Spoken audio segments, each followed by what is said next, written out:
Duket që për bletarin këtë vit është një sezon i mbar për shkak të kushteve optimale atmosferike gjatë periudhës së lulëzimit të luleve.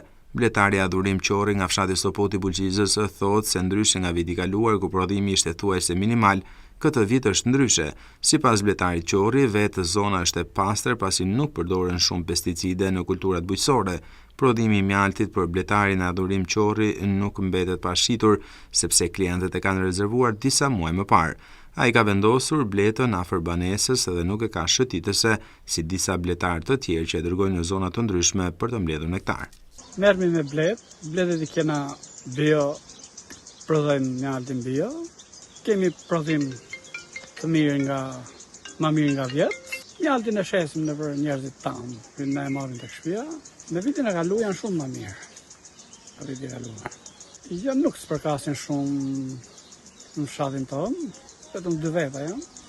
Kjo është mjalti origjinal dhe bio.